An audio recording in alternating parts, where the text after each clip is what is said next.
Жұп-жұмсақ әрі дәмді булочка дайындайтын боламыз. Ол үшін бізге керегі 300 грамм жылы сүт, 1 ас қасық ашытқы, 100 грамм қант, 1 жұмыртқа, 100 грамм сары май қажет болады. Тестамызды бір араластырып аламыз және үстіне 550 грамм ұнымызды екіге бөліп саламыз.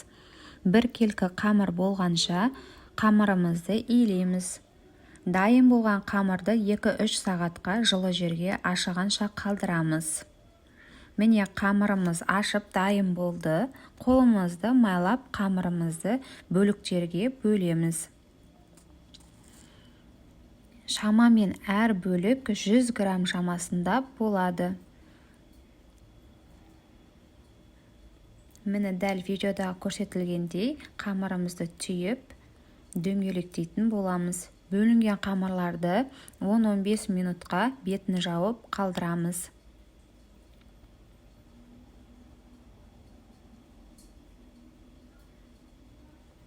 Дайын қамырларымызды осылай бөтелке қақпағымен әсемдейміз. Жан-жағын гүл тәріздес етіп біріктіретін боламыз. Дәл видеода көрсетілгендей жан-жағын гүл тәріздес етіп біріктіреміз.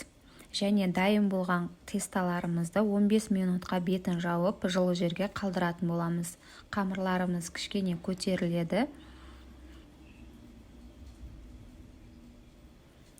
Соңынан жұмыртқа жағып, ортасына варенье немесе шоколад салсаңыздар болады.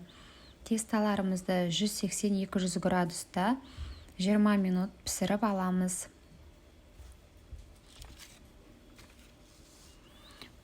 Булочкаларымыз дайын. Ас болсын, лайк басып, қазақ тілді видеоларды қолдап кетіңіздер.